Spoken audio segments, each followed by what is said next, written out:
이 시간 함께 말씀 살펴볼 본문은 고린도전서 2장 1절부터 5절까지 말씀입니다.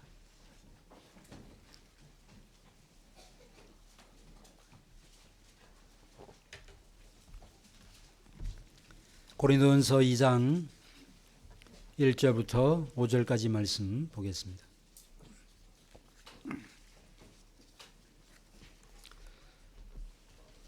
찾으신 줄 알고 제가 받들어 읽겠습니다.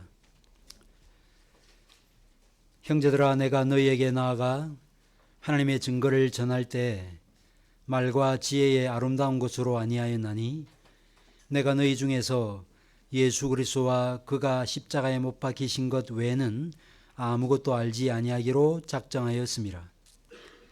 내가 너희 가운데 거할 때 약하고 두려워하고 심히 떨었노라. 내 말과 내 전도함이 설득력 있는 지혜의 말로 하지 아니하고 다만 성령의 나타나심과 능력으로 하여 너희 믿음이 사람의 지혜에 있지 아니하고 다만 하나님의 능력에 있게 하려 하였노라. 아멘.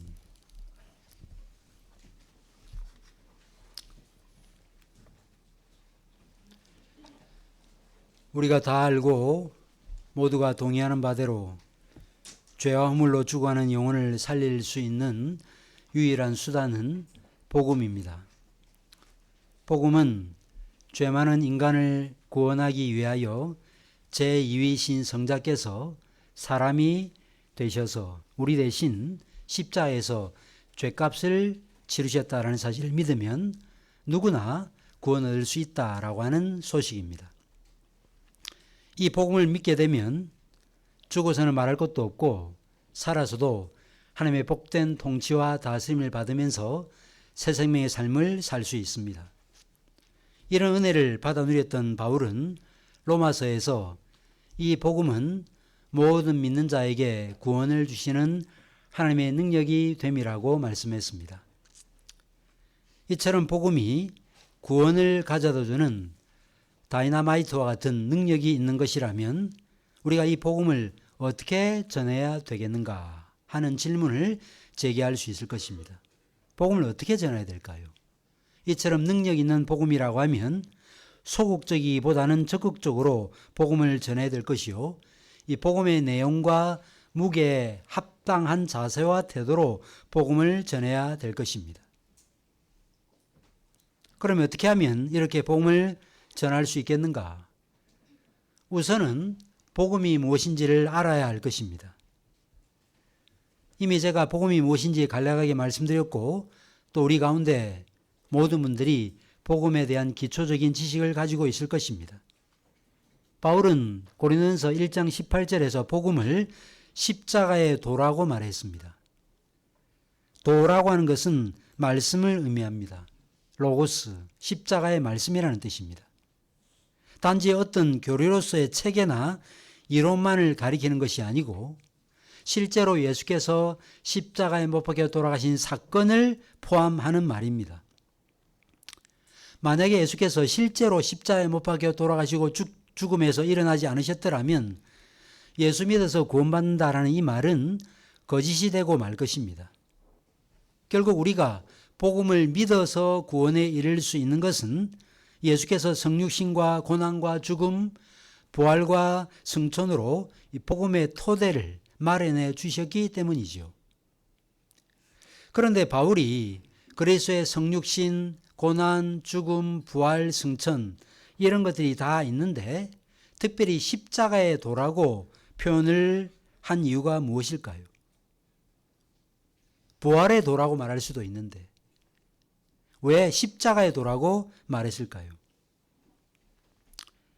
나무에 달려 죽은 자가 사람을 구원할 수 있다는 것은 유대인들로서는 매우 혐오스러운 일이요, 철학을 논했던 헬라 사람, 그리스 사람의 입장에서는 어리석고 미련한 것이었습니다. 하나님은 이 어리석고 미련한 방식으로 인생들을 구원하기를 기뻐하였습니다. 무슨 말입니까? 인간적 지혜와 꾀, 자기 생각, 자기 편견, 세상에서의 학문 이런 것들은 하나님의 구원의 복음을 받아내는 일에 있어서 오히려 방해해야 된다라는 말입니다. 이것을 보여주는 부인할 수 없는 증거는 저와 여러분이요, 오늘 본문으로 말하면 고린도 교인들이라 할 수 있겠습니다.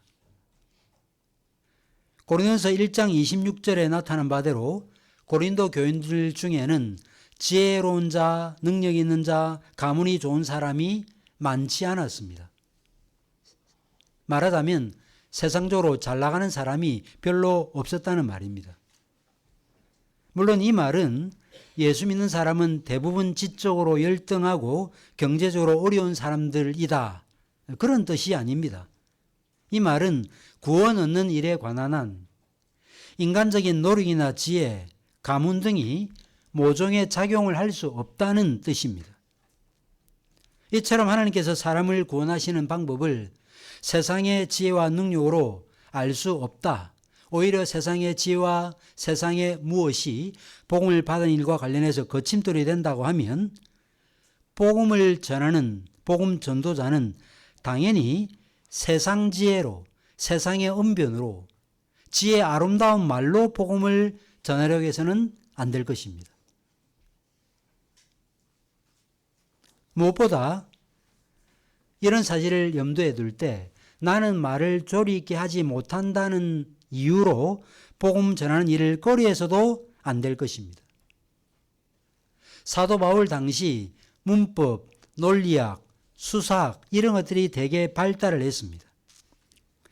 그런데 바울은 복음을 전하는 자세와 태도를 언급하면서 자신은 당시의 수사학, 아름다운 말들, 세상의 지혜의 교묘한 말들로 복음을 받아들이라고 설득하지 않았다고 말하고 있습니다.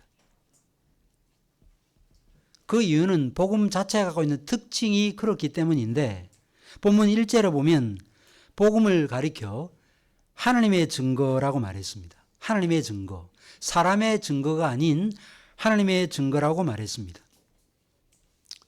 그런데 아래 성경 각주에 나타나고 있는 바대로 하나님의 증거라는 이 말은 하나님의 비밀이라는 말로도 번역될 수 있습니다. 바울은 여러 차례 복음을 비밀이라는 말로 바꿔 표현하기도 했고, 복음 전도자를 하나님의 비밀을 맡은 자라고 표현하기도 했습니다. 이처럼 하나님의 증거라고 하든 하나님의 비밀이라고 하든 어떤 식으로 번역을 하든 간에 결국 사도 바울이 이처럼 하나님의 증거, 하나님의 비밀이라고 말했다는 이 말은 복음은 자기 개인의 통찰력에서 인간의 지혜와 인간의 꾀에서 나온 것이 아닌 하나님으로부터 나온 계시라는 것입니다. 그걸 우리에게 보여주고 싶은 거죠. 사람의 아이디어나 사람의 철학과 사람의 학문의 과정을 통해서 만들어낸 어떤 무엇이 아니라는 것입니다. 하나님의 증거, 하나님의 비밀이라고 하는 것은 이런 것도 아닙니다. 다시 말해 신비 종교에서 말하는 신비함, 비밀스러운 의식, 밀교 그런 거 있잖아요. 자기들만 하는 어떤 의식, 이런 것을 의미하는 것도 아닙니다. 신비 종교 단체에 속한 사람만 알 수 있는 정보 같은 것도 아니라는 것입니다. 하나님의 비밀은 이런 면에서 인간 편에서 발견할 수 있는 것이 아니라 하나님께서 선물로 주시는 계시입니다. 하나님이 주셔야 받을 수 있고 하나님께서 깨닫게 주셔야 깨달을 수 있는 것이 바로 복음이라는 것입니다. 고린도서 2장 7절 이하의 말씀을 보시면 이것을 잘 보여주고 있음을 확인할 수 있죠. 오직 은밀한 가운데 있는 하나님의 지혜를 말하는 것으로서 곧 감추어졌던 것인데 하나님이 우리의 영광을 위하여 만세전에 미리 정하신 것이라. 그러면서 이 지혜는 이 세대 통치자들이 한 사람도 알지 못하였나니, 소크라테스도 플라톤도 아리스토텔레스도 알지 못하였나니, 만일 알았더라면 영광의 주를 십자가에 못 박지 아니하였을 것이라고 말했습니다. 결국 이 말은 세상적인 논리, 이해 방식 이런 것으로는 복음을 옳고 바르게 이해할 수 없다는 것입니다. 말하자면 세상적으로 좀 똑똑하다, 잘났다 하는 사람들은 오히려 복음을 받아내는 데 있어서 그가 갖고 있는 지식과 생각이 장애물이 된다는 거죠.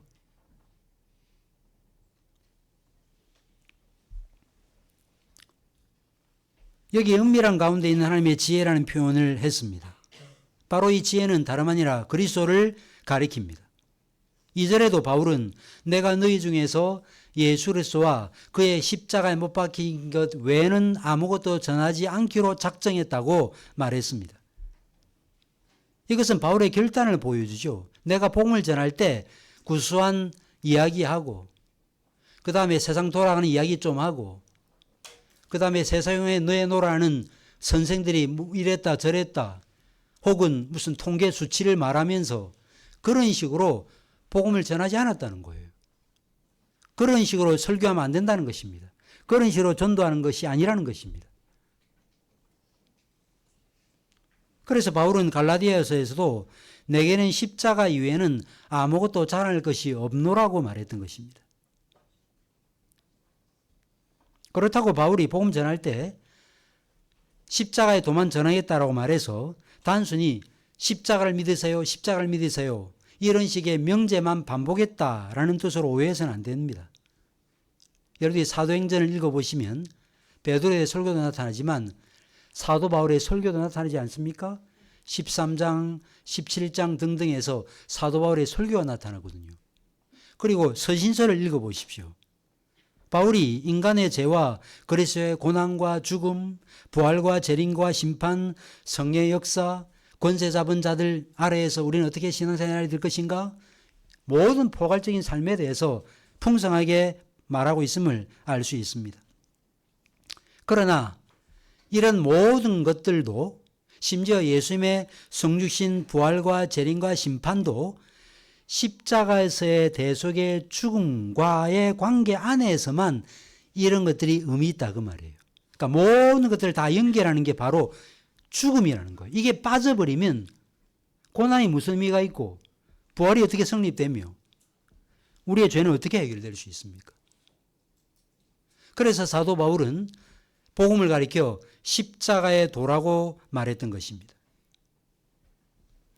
바울은 그리스도의 십자가를 설교의 중심으로 삼았고 기타 다른 주제들도 예수 그리스도의 십자가에 근거하여 가르쳤습니다. 죄에 대해서는 죽고 하나님에 대해서는 살아야 된다. 그리스도께서 십자가에 못 박히실 때 자신을 박해하는 원수들에 대해서 정죄하지 않았던 것처럼 우리도 그래야 된다. 우리도 십자가를 따라야 된다. 이런 식으로 가르쳤다는 것입니다. 예수님도 그렇게 가르치셨고 이런 사실을 알았던 바울도 십자가에 근거하여 복음을 설명했던 것입니다. 따라서 예수 그리스도와 그가 십자가에 못 박히신 것 이외에는 내가 아무것도 알지 않기로 작정했다는 이 말씀을 나는 다른 것은 모르고 십자가만 안다라고 하는 반지성주의적인 가르침을 한 것으로 오해하시면 안 됩니다. 십자가 외에는 다른 것은 알지 않기로 작정했다는 이 말은 마치 모든 길은 로마로 통한다라는 이 말처럼 모든 설교는 그리스도를 지향해야 된다. 예수 그리스도가 복음 전도의 맛이요 향기요 모든 것이요 모든 설교의 결론이어야 된다라는 뜻입니다. 바울이 전하고자 했던 것이 이것이었기 때문에 바울은 말과 지혜의 아름다운 곳으로 전하지 않았던 것입니다. 바울이 복음을 전하는 그 당시 상황은 마치 전쟁터와 같았습니다. 1절에서 형제들아 내가 너희에게 나아가 하나님의 증거를 전할 때라고 되어 있는데 이 전한다는 말은 그냥 아주 평안한 가운데 전한다 그런 뜻이 아닙니다. 마치 전쟁터와 같은 상황 가운데 복음을 전한다는 뜻입니다. 도전적인 자세로 전한다는 뜻입니다. 실제로 그렇죠. 우리가 복음 전할 때 사람들이 마음을 이미 다 열고 그 말씀을 받아들입니까? 세상의 철학, 논리, 이 시대의 가치관 이런 것들을 철저하게 무장해서 그것으로 내치려고 하는 이런 자세와 태도를 가지고 달려들잖아요. 이런 상황이라면 어떻게 복음을 전해야 될까요? 목소리 톤을 좀 높이든지 아니면 당신 그 정도 알아? 나도 이 정도 안다. 당신이 플라톤을 말해? 나도 말할 수 있다. 당신이 키케로를 말해? 나도 말할 수 있다. 뭐 이런 식으로 힘겨루기를 일을 하면서 복음을 전해야 되는 게 일반적인 상식 아니겠습니까? 그런데 바울은 그렇게 하지 않았다 하는 것입니다. 바울은 말재간으로 세상 지혜를 동원해서 상대를 압도하고 난 다음 이제 됐지, 이제 내 말 들어라, 뭐 이런 식으로 복음을 전하지 않았다는 것입니다. 당시 헬라에서는 수사학이 매우 발달했습니다. 그럼에도 바울은 그런 식으로 복음을 전하지 않았다는 것입니다. 설득력 있게 증가하는 수사학이나 혹은 철학적 논증, 명제, 증명 방식으로 복음을 선포하지 않고 단순하게 그리스도의 십자가의 도리를 전했던 것입니다. 왜 그랬을까요? 복음은 그런 식으로 전해지지도 않고 그런 식으로 전한다고 해서 받아들이지도 않는다는 사실을 알았기 때문이었습니다. 뭐 그렇다고 바울이 논리학이나 수사학을 다 내팽개쳤다라고 보시면 안 됩니다. 고린도 후서 10장 10절에 바울이 고린도 교인들이 자신을 두고 비난한 사실을 언급했습니다. 바울 말이야 이러면서 뭐라고 비난했는가? 그가 몸으로 대할 때는 약하고 그 말도 시원치 않다, 이렇게 비난했어요. 사람이 좀 패기도 없고 담대하지도 않고 말도 시원치 않다, 이런 비난을 했던 것입니다. 근데 과연 바울이 그런 사람이었느냐? 그렇지 않습니다. 여러분들이 사도 바울이 전한 복음을 들어보세요. 사도행전 17장에 나오는 아테네 사람들에게 전했던 복음을 한번 들어보십시오. 바울이 어떻게 로마서를 진술했는지, 어떻게 빌립보서를 진술했는지, 어떻게 디도서를 써나가는지를 보십시오. 사도 바울이 엄청난 웅변가였습니다. 그러나 바울은 복음의 핵심인 이 그리스도의 십자가보다 복잡한 철학적 사변이나 현란한 수사학을 동원함으로 말미암아 복음을 듣는 이들의 정신이 다른 것에 사로잡히지 않기를 바울은 그토록 주의했던 것입니다. 그리스도의 십자가를 세상적인 지혜나 철학의 방식으로 전파함으로 믿음과 회개를 요구하는 십자가의 도가 흐려지지 않도록 한 것입니다. 여러분들 복음이라고 하는 것이 단지 지적인 수남이 아니라는 사실을 잘 알고 계시죠? 믿을래? 믿겠습니다. 구원받았습니다. 하는 정도가 아니라는 거 우리가 잘 알고 있지 않습니까? 자기 부인, 자기 십자가를 지고 나를 따르는 것, 제자도의 삶을 사는 것, 이런 사실을 생각할 때 단지 여러 초이스 중에 이거 선택하면 제일 좋은 선택입니다, 이런 것이 복음이 아니지 않습니까? 복음이 그런 성격의 것이라고 하면 복음을 전할 때 어떻게 전해야 되겠습니까? 신중함과 사려 깊음과 겸손함과, 그러면서도 하나님께서 주시는 용기와 담대함으로 묵묵하게 복음을 또박또박 전해야 되는 것입니다. 오늘날 교회는 어떻습니까? 바울처럼 수사학이 발달했던 그런 시대와는 달리, 또 저희가 어릴 때 웅변학원에 많이 다니는데 그런 식으로 요즘에 웅변조로 그렇게 복음을 전한 사람은 그렇게 많지는 않지만 여전히 유머와 달변으로 사람들의 마음을 사로잡으려고 하는 시도는 일어나고 있습니다.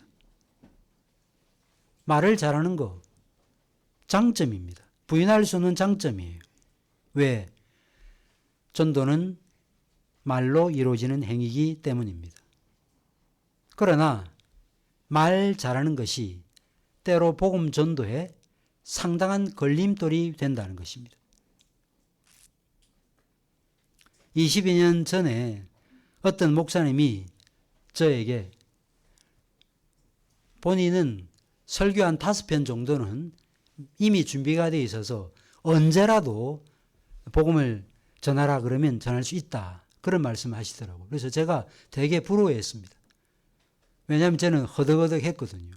겨우 한 편 준비하고 또 숨 쉬고 또 준비했는데 5편을 항상 평소에 준비해 놨다고 해서 상당히 부러웠던 적이 있습니다.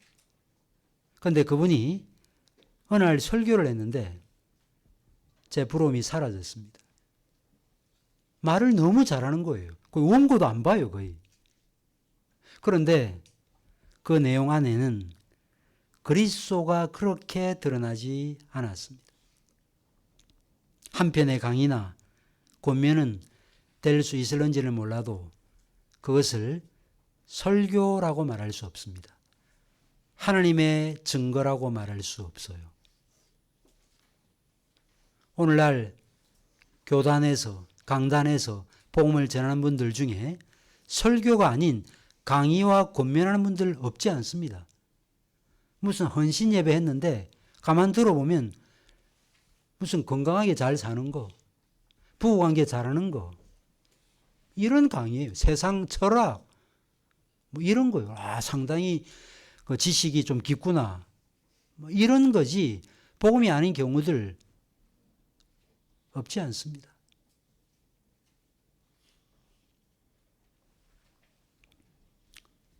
복음 전할 때는 순수하게 복음만 전하면 됩니다. 그럼에도 오늘날 현대교회들은 순수하게 복음을 전하지 않습니다. 강단도 보시면 저희 교회는 개혁교회 원리를 따라 아무것도 두지 않지만 어떤 교회들은 어떻습니까? 무대를 만들어 놓죠. 조명 빛이 내리쬐죠. 표가 붙어 있죠. 신디사이저가 있고 드럼이 있습니다. 음향과 조명이 사용됩니다. 잔잔한 음악이 깔립니다. 이처럼 음악이나 조명을 복음 전도의 수단으로 사용하거나 무언의 압력이나 감언 이설로 복음을 전하면 복음의 신뢰성은 떨어지고 설사 그 시기 그 당시에 예수 믿겠다라고 나왔다 할지라도 그런 분위기 안에서는 거짓된 회심자가 양산될 가능성이 많다는 것입니다. 찰스 피니와 에드워드가 갈라서는 이유나 빌리게리아 목사님이나 로이드 존스 목사님이 갈라서는 이유가 여기에 있는 거예요. 순수하게 복음이 전파되어야 된다. 어떤 인위적인 수단이나 환경을 만들어서 달콤하게 복음을 받아들이지 않으면 안 되는 어떤 상황으로 만들어가서는 안 된다 하는 생각을 우리 개혁신학자들이 개혁교회 목회자들이 갖고 있었기 때문이었습니다.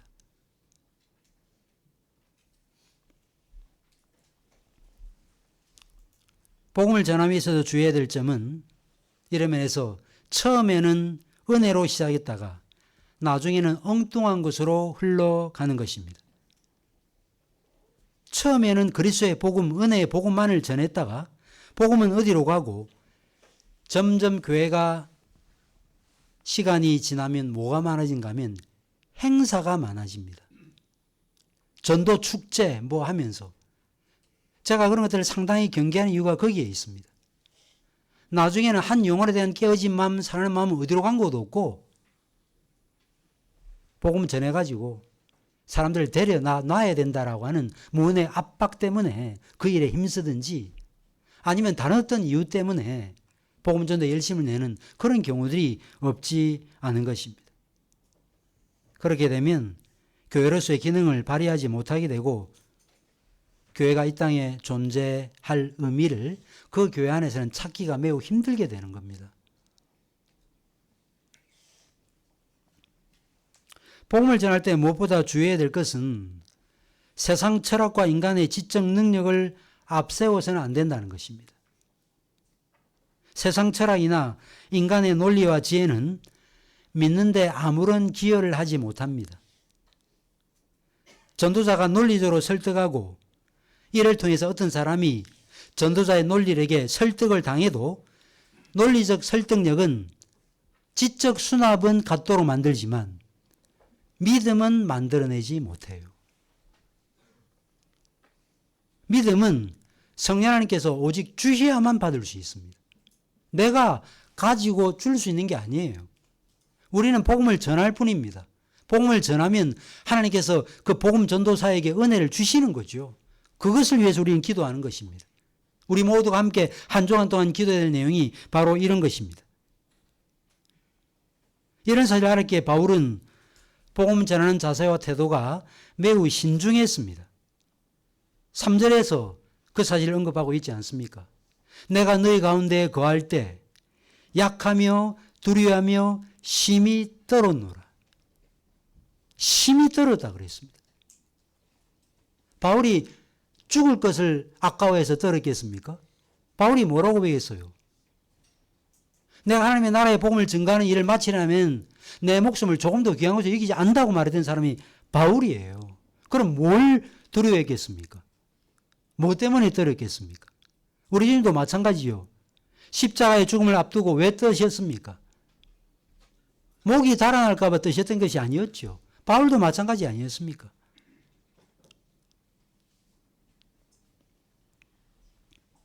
지난주에 말씀드린 대로 바울이 고린도에 있을 때 떨었던 두려웠던 이유는 고린도라는 도시에 각종 음란과 각종 죄, 세상적인 문화가 가득한 도시였기 때문이었습니다. 이런 곳에 복음을 전했을 때 복음이 거부될 것이라고 하는 이런 두려움을 갖고 있었던 것입니다. 또 하나 그것은 외적인 요인이고 사도 바울 개인 안에서 바울이 두려워했던 또 하나의 이유가 있습니다.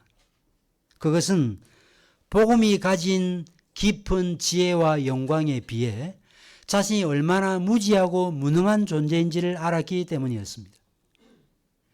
깊도도 하나님의 지혜와 지식에 부여하며 창조로부터 타락 구속으로 이어지는 하나님의 전 경륜을 성경이 말하고 있는데 이런 전 하나님의 구원의 경륜을 깨닫고 그 안에서 복음의 비밀을 발견하고 복음을 전하는 이런 일이 자신의 실력과 기대에 못 미치는 일이라고 생각을 했던 것입니다. 그래서 바울은 복음 전하는 이 직분의 무거움에 마음이 짓눌린 나머지 고린도서 2장 16절에 누가 이 일을 감당하리요? 써나가다가 그렇게 탄식조로 말했던 것입니다. 누가 이 일을 감당할 수 있겠는가? 제가 인간의 영혼 안에 있는 하나님의 형상이라는 책을 쓴 헨리 스쿠골의 그 책 중에 설교 제목이 하나 있는데 그게 바로 이거예요. 누가 이 일을 감당하리요? 여러분들 저 같은 사람이 이 놀라운 구원의 복음을 전한다는 것은 기적이에요. 버러지도 못한 인생이었는데 지렁이 같은 인생이었는데 이 놀라운 복음의 은혜를 깨닫게 하시고 믿게 하시고 그래야 이 복음의 사명을 감당하게 되었다는 거 정말 하나님의 큰 은혜고 저는 정말 감당할 수 없는 그런 무거운 일입니다. 바울은 이를 통해서 우리에게 복음을 전하는 자세와 태도가 어떠해야 될 것인지에 대해서 우리에게 보여주는 거예요. 복음 전할 때 여러분 어떻습니까? 두려워 떠는 자세가 있습니까? 약함과 떨림과 두려움. 이런 정서는 자신의 무지와 무능과 무력함을 깨닫는 사람이 갖게 되는 정서예요. 무지, 무능, 무력. 나는 그런 일을 감당할 수 없는 자라고 하는 깨달음이 있어야 이런 정서를 갖게 되는 것입니다. 자신의 지혜와 세상의 철학으로 무장한 사람은 절대로 두려워하거나 떨지 않습니다. 그러나 바울은 그러지 않았습니다. 복음의 무게, 이 복음의 무게를 짊어져야 되는 자신의 실력 없음, 이 모든 것들을 생각하면서 바울은 복음 앞에서 겸손한 자세와 태도를 견지했던 것입니다.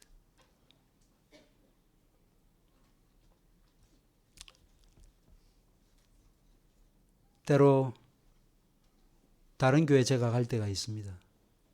교회당 이전 예배나 임직식이나. 근데 제가 그런 데 가면 마음이 상하는 경우가 많습니다. 그 이유는 말씀을 잘 전하고 전하지 않고를 떠나서 이런 자세와 태도를 설교자에게서 볼 수 없을 때예요. 겸손함과 진지함이 없습니다. 함부로 말합니다. 얼마 전에는 할렐루야 아멘을 외치지 않다고 입에 본드를 붙였나? 이런 말 하는데 저는 경악이 했습니다. 예배 축도하고 바로 나와버렸습니다. 식사 자리에 있었는데.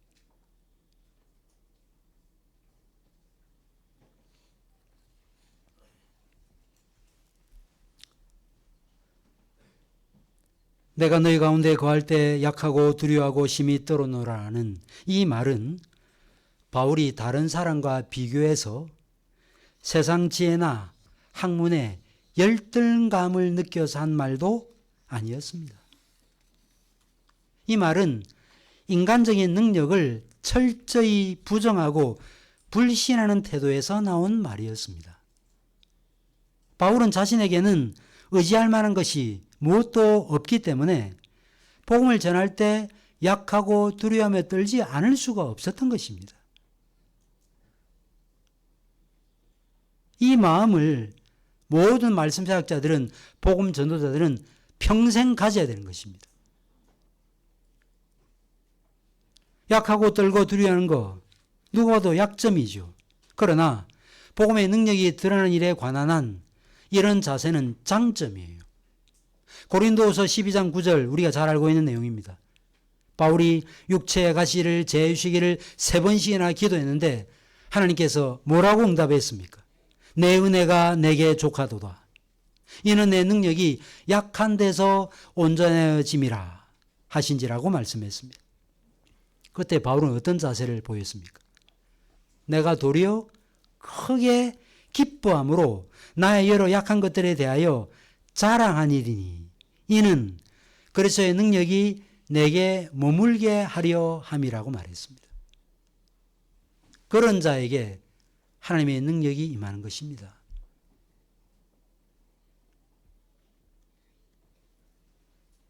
바울은 하나님의 구원의 복음을 선포하는 자신이 자기 힘을 과시할 때 나타나는 것은 자신의 힘, 인간의 힘이지 하나님의 능력이 아님을 깨달았습니다.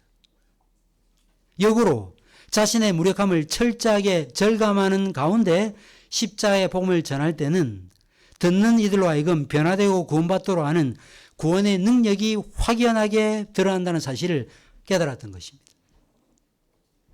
이런 사실을 알았기에 바울은 사도로서의 연약함이나 부끄러운 점들을 하나님의 영광을 가리는 것으로 생각하지 않았습니다. 도리어 주께서 자신의 연약함을 십자가에 못 박히신 그리스도에 대한 증거와 하나님의 능력을 드러내시기 위한 수단으로 쓰인다는 사실을 확신했던 것입니다. 실제로 그렇습니다. 복음 전도자가 자신을 높이고 자신의 지혜, 능력, 세상적으로 잘 나가는 사람이라는 사실을 과시하면 과시할수록 하나님의 영광과 능력은 드러나지 않습니다. 반면에 복음 전도자가 자신의 연약함과 부족함을 드러낼수록 하나님의 영광과 능력은 더 크게 드러나게 되는 것입니다. 그래서 여러분들도 삶의 자리에서 그런 자세와 태도를 가지십시오. 윗사람으로 해서 아랫사람을 함부로 대하고 반말 찍찍하고 너는 내 손에 달려있다는 식으로 그렇게 말하고 가스라이팅하는 그런 식으로 사람을 다뤄서는 안 되는 것입니다. 그런 사람이 만약에 복음을 전하면 아랫사람이 어떻게 반응하겠어요? 당신을 믿으라. 그러지 않겠나요? 근데 평소에 삶의 자세와 태도가 겸손하고 온유하고 정직하고 돈을 많이 가지고 있어도 학문의 깊이가 있어도 참 겸손하고 그런 사람이 그리스도를 증거하면 바로 그분의 성품, 그분의 낮아짐, 그분의 그 연약함을 통해서 하나님의 복음의 능력과 영광이 드러나게 되는 것입니다.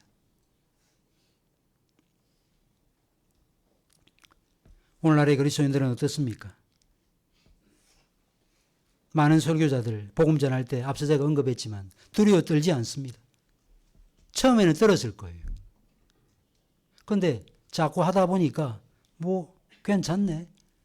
강단에 올라가는 일이 익숙해지면서 하나님에 대한 경외심도 없이 마치 AI처럼 주인님 뭐 이러면서 기계가 말하는 것처럼 그렇게 말하는 사람이 되어버리고 마는 것입니다. 이래서는 안 되지요. 복음 전도자는 그리스도를 전파할 때 자기를 신뢰하거나 자신만만하게 말해서는 안 되는 것입니다. 그래서 바울은 어떻게 전했는가? 내 말과 내 전도함이 지혜에 권하는 말로 하지 아니하고 그 다음에 뭐라 그래요? 다만 성령의 나타나심과 능력으로 했다 말하고 있습니다. 내 말과 내 전도, 내 말이라는 것은 로고스입니다. 말씀, 내 전도, 캐리그마, 선포. 바울은 복음을 전할 때 언어라는 수단과 논리로 전했습니다. 복음 전달의 수단이 말이기 때문입니다. 제가 지금 설교할 때 흐름도 없이 논리도 없이 말하고 있습니까? 그러지 않잖아요. 말을 하고 논리로 복음을 전합니다. 안타까운 것은 복음 메시지의 내용이 너무 빈약하다는 것입니다.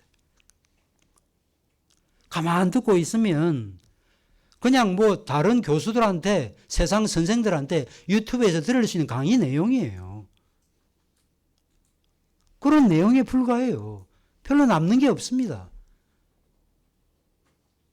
그런데 버젓이 그게 설교인 거예요. 오늘날 교회가 개혁되는 방식은 무엇일까요? 존 오웬이 성경신이라는 책에서 그렇게 설파했습니다. 교회가 개혁되기 위해서는 설교가 개혁되어야 된다. 설교가 제대로 개혁되지 않는데 교회가 개혁되는 일은 불가능합니다. 말뿐인 설교가 아닌 내용 있는 설교, 소리만 크게 외치는 전도가 아닌 복음에 충실한 전도가 되도록 해야 하는 것입니다. 논리적인 설득력 가지고 복음을 전하면 상대 입을 막을 수는 있습니다. 그러나 믿게 하지는 못해요. 우리 개교약 시간에 배웠죠? 우주론적 논적, 목적론적 논증. 복음을 방어하고 변호할 수 있습니다. 그런데 상대 입을 막는 데 성공했다고 해서 복음을 믿도록 하는데 성공할 수 있다고 생각하면 착각이에요.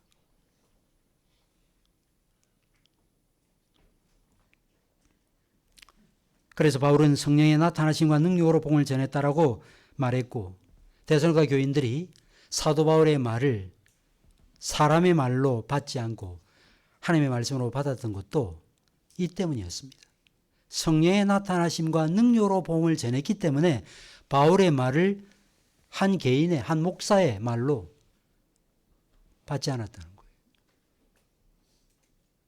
저는 여러분들이 부족하지만 저의 말을 그냥 한 개인의 말, 최덕수라고 한 개인의 말이 아니고 하나님의 말씀으로 받기를 바랍니다. 그러면 바울이 복음을 전할 때 성령의 나타남과 능력으로 전했다고 할 때 이 성령의 능력이라는 것은 도대체 무엇을 의미합니까? 성령의 나타남과 능력, 언뜻 생각하면 이적, 표적이 아닐까 생각하기가 쉽습니다. 복음을 전할 때 귀신이 쫓겨나가고 병이 고침받는 역사가 일어나는 것을 떠올리실 분들이 있을 것입니다. 그러나 전후 문맥을 보면 이런 해석이 전혀 맞지 않음을 알 수 있습니다.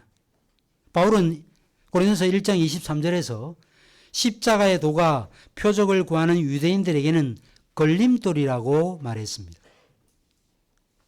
만약에 사도 바울이 전도할 때마다 표적이 나타났다면 이런 말을 하지 않았을 것입니다. 물론 유대인들로 하여금 걸려 넘어지게 한 것이 표적 그 자체라기보다 바울이 전한 십자가의 도였다라고 볼 때 이 성령의 나타남과 능력을 바울이 전한 복음 뒤에 뒤따르는 그런 이적으로 볼 수 있지만, 바울이 지금 쭉 이야기하고 있는 이런 내용들을 보면, 논리적인 흐름을 보면 이렇게 해석하는 것은 부자연스러워요. 그러니까 복음의 내용하고 표적과 이적하고 이렇게 따로 보는 것은 부자연스럽다 그 말이에요. 내가 말의 지혜로 세상의 지혜로 하지 않았다라는 말을 하면서 이 말을 했다는 말은 그런 식으로 이 말씀을 이해하면 안 된다는 것입니다. 여러분들, 표적과 이적이 믿음을 만들어낼 수 있습니까? 없습니다. 여러분들, 불치병에 걸렸다가 구원받으면 다 예수 믿을 것 같지요? 천만의 말씀입니다. 그래서 우리 신앙의 선배들이 구원에 이르지 못하는 믿음 중에 하나를 뭐라고 말했는가 하면 이적적 믿음이라고 그랬어요. 지식적 믿음, 역사적 믿음, 그 다음에 이적적 믿음. 나를 통해서, 나에 의해서 표적이 일어날 수 있다, 이적이 일어날 수 있다.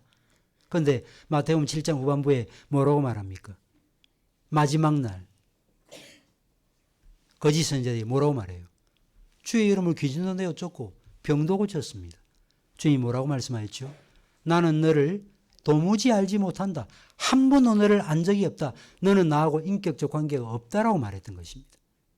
누가복음 10장에서 70인의 전도대가 복음을 전했죠.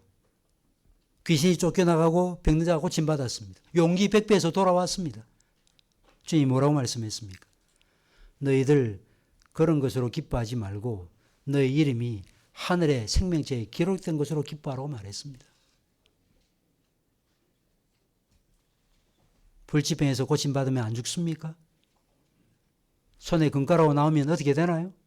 아말감이 금리로 바뀌면 무슨 일이 일어납니까? 알파 코스 뭐 이런 거 말이죠. 얼마나 잘못된 것입니까?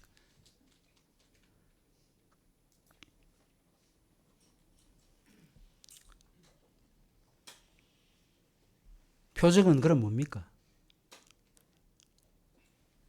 마가복음 16장 17절 18절에 믿는 자들에게는 이런 표적이 따르리니 곧 그들이 내 이름으로 귀신을 쫓아내고 새 방언을 말하며 뱀을 집어올리며 무슨 독을 마실지라도 해를 받지 아니하며 병든 사람에게 손을 얹은 즉 나으리라 하시니라. 그런데 어쨌다는 거예요. 마가복음 16장 20절 마지막 절에 보면 그 따르는 표적으로 말씀을 확실히 증언하시니라고 끝이 나고 있습니다. 그 표적이 무슨 역할을 한다는 거예요? 그 말씀이 확실한 것을 증언하는, 증가하는 그런 역할을 한다는 것입니다. 이제는 사도적 표적이 일어나는 시대는 지났어요. 표적이 일어나야 믿겠다. 그 표적적 믿음은 구원에 이를 믿음이 될 수 없습니다.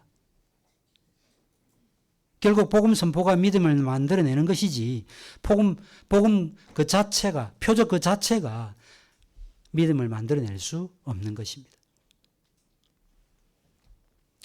만약에 표적 그 자체로 믿음이 만들어지는 것이었다면 유대인들 다 믿어야 돼요. 유대인들 다 믿었나요? 나사로가 죽었다가 살아났잖아요. 나사로 죽이려고 했잖아요. 눈으로 보고도 못 믿는 거예요.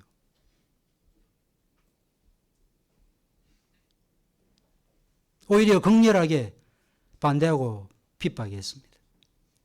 따라서 표적 자체나 이적적 능력이 믿음을 산출해낸다라는 생각은 큰 오산입니다. 표적 이상의 무엇이 필요해요? 그게 바로 뭘까요?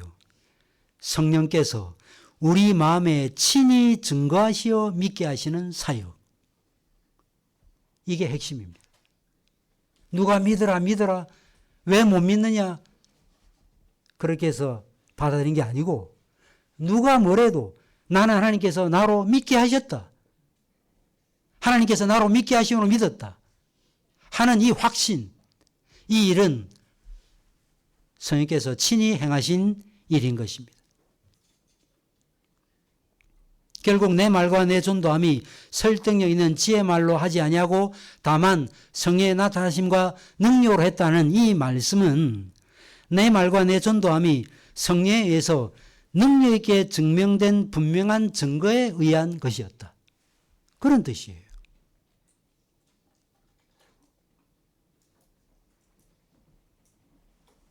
그래서 바울은 5절에 나타난 바대로 고린도 교인들의 믿음이 사람의 지혜로운 말, 심오하고 논리적인 이론에 의해서 설득됨으로 생겨난 믿음이 아니기를 원했던 것입니다.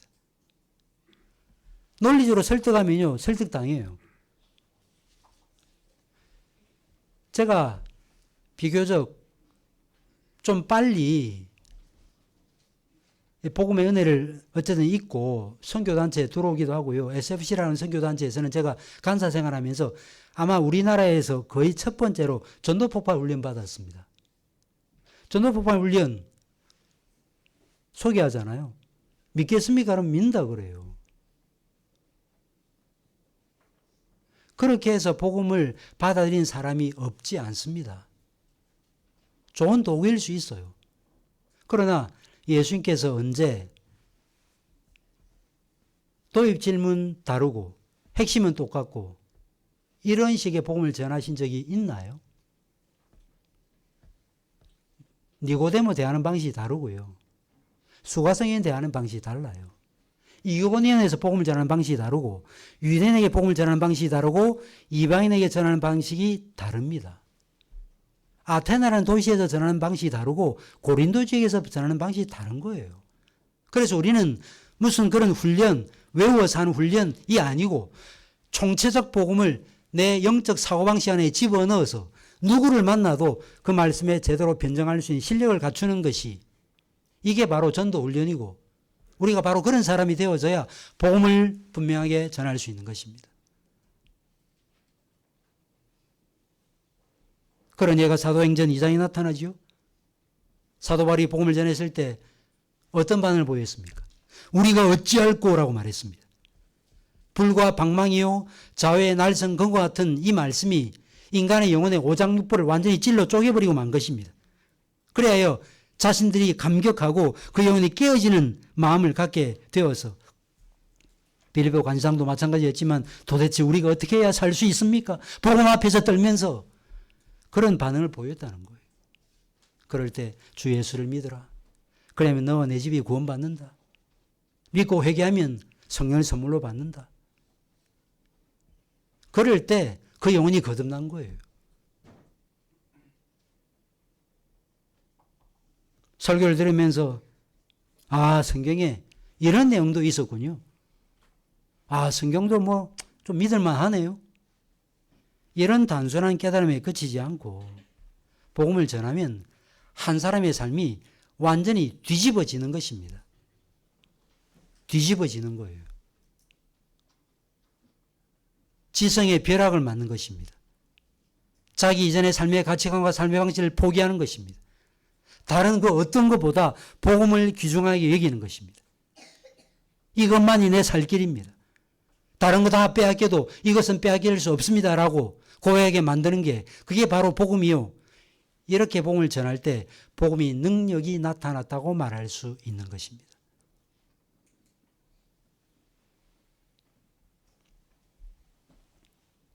전도자는 복음을 조리 있게 전하되 성령께서 듣는 자 마음에 증가하지 아니하시면 믿을 수 없음을 알아야 되고 또 역시 복음을 듣는 자도 깨닫게 하지 아니하시면 내 이성과 지혜로 아무리 이해하려고 해도 이해할 수 없음을 알아야 되는 것입니다.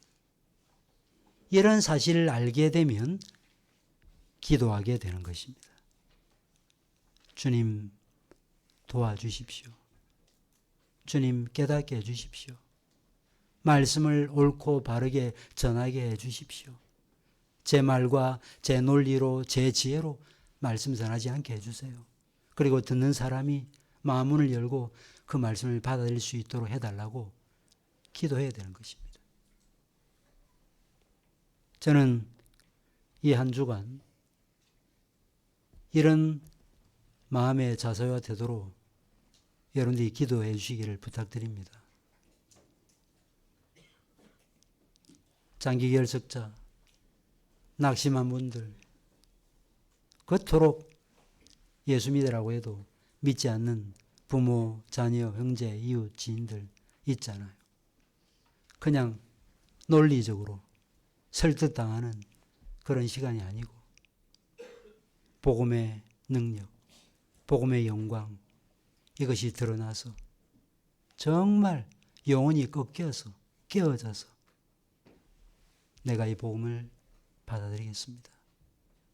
그리하여 한 영혼이 회심하고 한 가정이 복음화되는 그런 복된 역사가 나타나기를 간절히 바랍니다. 기도하겠습니다.